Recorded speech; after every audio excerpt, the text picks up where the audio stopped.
Bienvenue dans notre analyse approfondie. Aujourd'hui, on plonge dans un sujet crucial, le branding. Mais attention, pas juste le logo sympa ou le slogan accrocheur, hein. On parle de ce qui fait vraiment euh, la différence entre une boîte qui décolle et une autre qui patine un peu. Comment on construit une marque qui non seulement se remarque, mais surtout qui vend. Pour creuser ça, on va s'appuyer sur les idées d'un guide, Build a Brand That Sells. L'idée, c'est de distiller le jus essentiel, de l'ADN de la marque jusqu'à comment elle devient un vrai moteur de croissance. On va chercher le concret, les stratégies qui marchent. Bon, allez, on y va. Pour démarrer, pourquoi c'est si important, ce cœur de marque? On est bombardé apparemment par 10 000 messages de marque par jour. C'est fou. Du coup, avoir une identité claire, ça semble juste vital pour exister, non? Ah, mais c'est plus que vital, c'est la fondation. Sans ça, tout le reste est bancal. Il y a une étude intéressante de CEB qui montrait que 74% des consommateurs choisissent une marque pour les valeurs qu'ils partagent avec elle. Ce fameux cœur de marque, mission, raison d'être, valeur, positionnement, c'est un peu comme le code génétique de l'entreprise en fait. Si cette base n'est pas solide, claire, authentique, tous les efforts marketing, même brillants, risquent de tomber à plat. C'est ça qui bâtit la cohérence, la confiance. Sur le long terme, et il faut bien distinguer la mission et la raison d'être. C'est pas la même chose. La mission, c'est le quoi, le comment, ce qu'on fait tous les jours concrètement. La raison d'être, c'est plus profond, c'est le pourquoi. Pourquoi on existe au fond? Quelle différence on veut faire? Et cette clarté sur le pourquoi, ça c'est magnétique. Ça attire les bons clients, ceux qui sont alignés, et ça guide les équipes aussi. Les questions à se poser sont assez directes. Quel problème on résout? Pour qui? Qu'est-ce qui manquerait si on n'était plus là? Et surtout, formuler ça simplement, sans jargon, avec ses tripes, quoi. Le guide donne l'exemple d'un designer web qui se spécialise dans les sites accessibles pour les assos caritatives. Voilà, sa raison d'être est claire, ça attire pile les bonnes personnes. C'est intéressant cette distinction mission-raison d'être. On voit souvent des missions très terre-à-terre. Mais la raison d'être, le pourquoi, c'est ça qui crée la connexion en fait. Exactement. La mission, c'est l'efficacité. La raison d'être, c'est l'âme, c'est le lien émotionnel. Et ce lien, il est renforcé par les valeurs et la personnalité. Les valeurs, c'est, disons, 3 à 5 grands principes, le caractère de la marque. Mais attention, pas juste d'émotion à un mur, ça doit se traduire en action, en comportement concret. Si on dit transparence, faut montrer les prix clairement, par exemple. Ça inspire le respect. Et ces valeurs, elles façonnent la personnalité. Est-ce qu'on est perçu comme audacieux, rassurant, expert, chaleureux? L'exemple des 2 cafés est très parlant dans le guide. Les 2 affichent communauté. Mais il y en a un qui organise des événements, qui connaît les prénoms.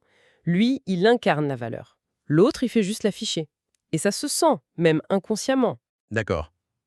Cœur de marque solide, incarné, check. Et après, il y a ce fameux positionnement unique. Ça fait un peu slogan marketing, non? Est-ce que c'est pas parfois un peu artificiel? C'est une excellente remarque. Le risque existe, bien sûr, si le positionnement n'est pas ancré dans la réalité, dans des preuves. Le positionnement, c'est la réponse stratégique à la question «Pourquoi on nous choisirait, nous?» Le modèle proposé est pas mal. Pour tel public, on est tel type d'offre qui apporte tel bénéfice clé parce que voilà notre différence prouvée.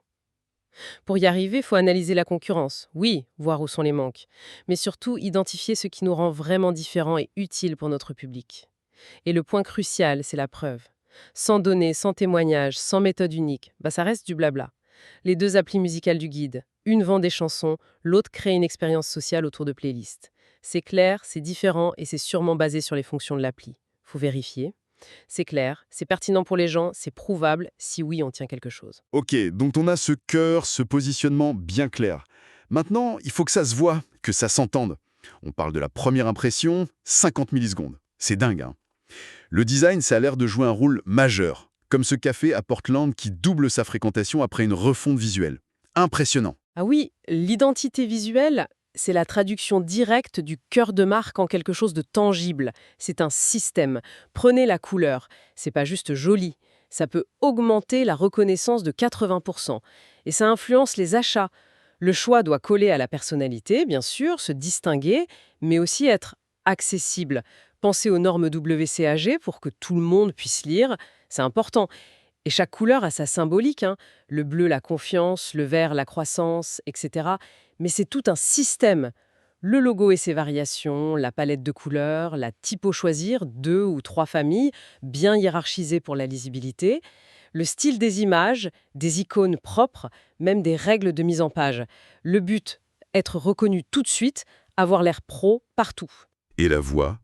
On pense souvent au visuel, mais la façon dont la marque parle, c'est aussi important. Tout aussi crucial, si ce n'est plus sur le long terme.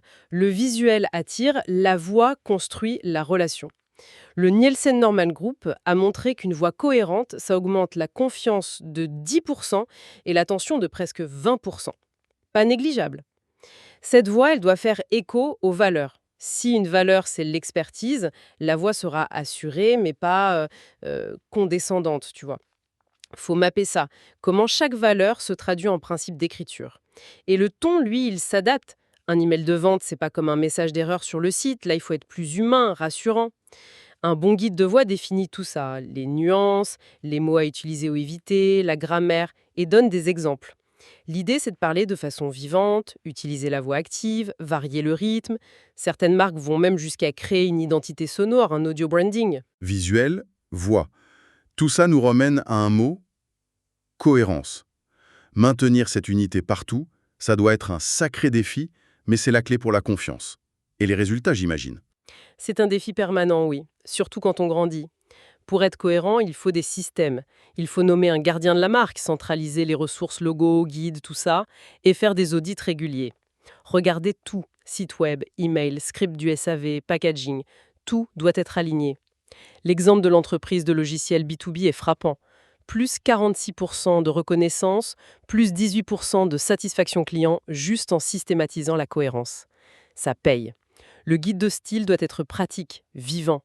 Et attention, cohérence, ça ne veut pas dire rigidité, hein. Une marque doit évoluer, mais de façon intentionnelle, alignée. D'accord. Marque définie, cohérente visuellement et vocalement. Mais bon, ça sert à quoi si on ne parle pas aux bonnes personnes? Comment on trouve cette audience idéale? On va au-delà de l'âge et du lieu, j'imagine. Ah oui, largement. La démographie, âge, lieu, ça dit qui ils sont. La psychographie, valeur, aspiration, ça dit pourquoi ils pourraient acheter. Mais le plus puissant, souvent, c'est le comportemental. Et surtout le cadre des jobs to be done, les GTBD. Qu'est-ce que la personne cherche vraiment à accomplir? Quel progrès elle veut faire dans sa vie en embauchant notre produit? C'est ça la question clé. L'exemple du studio de fitness qui a segmenté par motivation, besoin de suivi, de lien social, de performance, et pas par âge. Et hop, plus 42% de rétention. C'est parlant. Le GTBD révèle la motivation profonde. Un étudiant fauché et un cadre débordé peuvent prendre le même service de repas pour le même job, manger sain sans y penser. Pour trouver ces JTBD, faut parler aux clients, écouter ce qu'ils disent sur les réseaux, faire des sondages axés sur les bénéfices, pas juste les fonctions. Comprendre ce job, ce besoin profond, c'est donc ça la clé pour que les messages touchent juste. Exactement. Une fois qu'on a compris le job, on adapte le message. Les bénéfices qu'on met en avant, les exemples, pour chaque segment clé, tout en gardant la voix unique de la marque, bien sûr, hein. Faut raconter une histoire claire qui résonne avec leur job, souligner les bénéfices pour eux, donner des preuves. L'appli de productivité qui passe d'un message technique à un message émotionnel « Finissez votre journée à 17h », elle a tout compris. Elle parle aux vrais besoins. Et cette adaptation du message, elle se dépend aussi d'où en est la personne dans son parcours, c'est ça?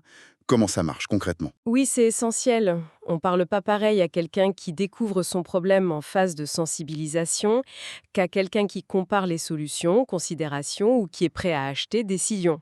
Il faut une sorte de carte des messages. Au début, on insiste sur le problème, l'émotion, puis on présente la solution avec des preuves sociales. Ensuite, on parle ROI, garantie. Et après l'achat, on parle communauté, exclusivité. La marque de beauté de niche dans le guide, elle a doublé ses conversions juste en adaptant ses messages à chaque étape. Et au fond, tout ça, c'est pour bâtir une connexion émotionnelle durable. On sait bien que nos décisions d'achat sont largement émotionnelles. C'est le fameux système 1. Il faut trouver les leviers émotionnels, appartenance, accomplissement, sécurité, autonomie, qui collent vraiment aux valeurs de la marque. Parfois, des petits rituels, ça aide. L'exemple de l'unboxing mémorable pour la marque de soins, ça a boosté leur croissance via les recommandations. C'est fort.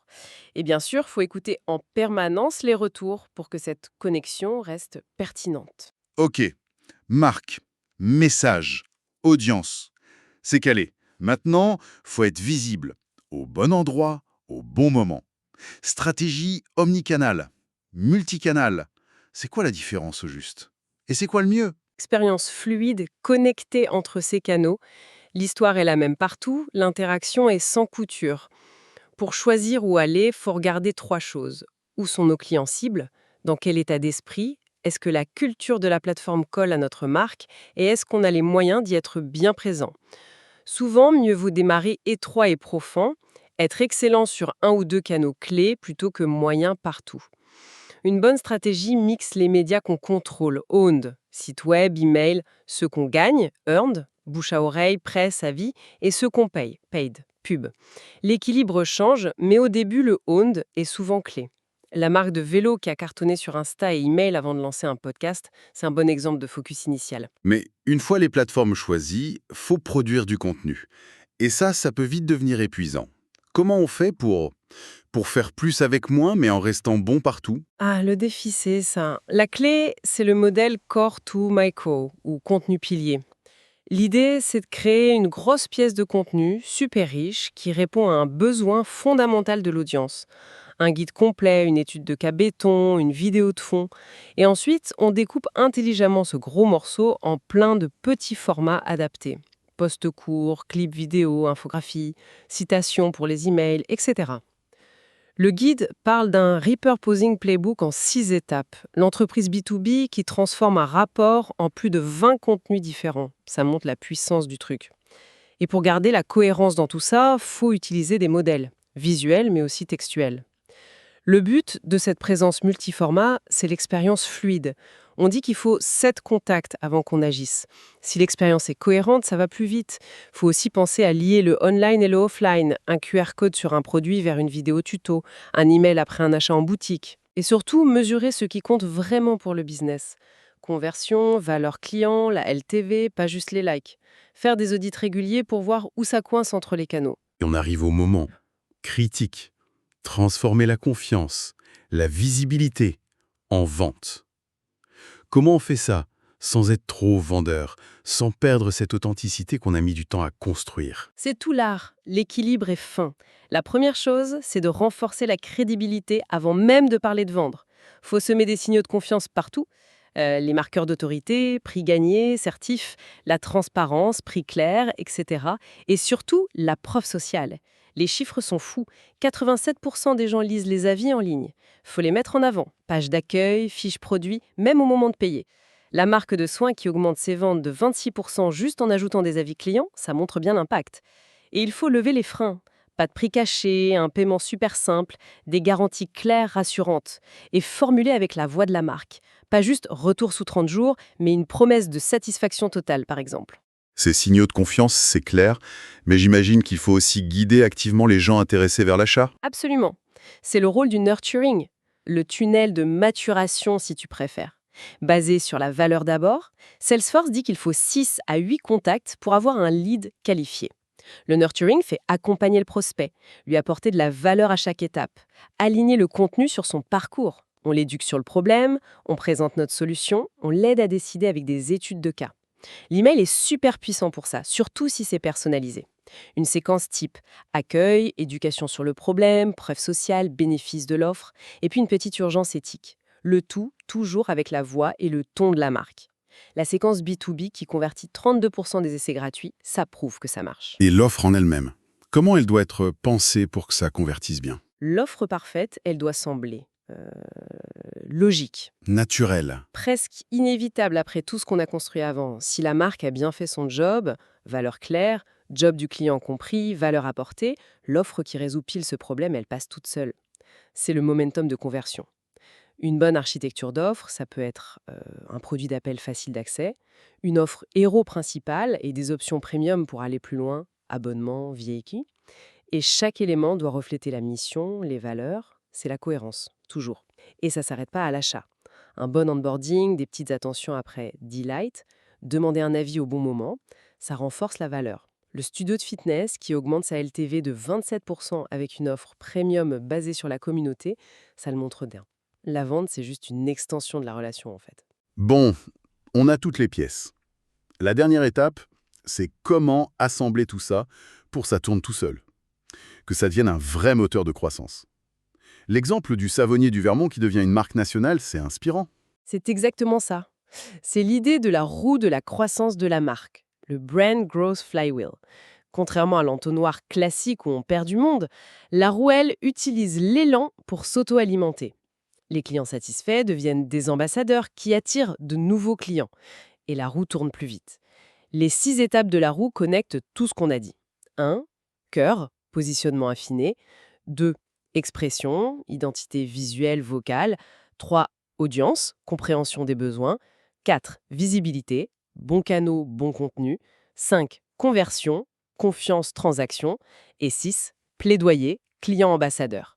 Chaque étape nourrit la suivante. C'est un cycle qui répond aux besoins fonctionnels et émotionnels.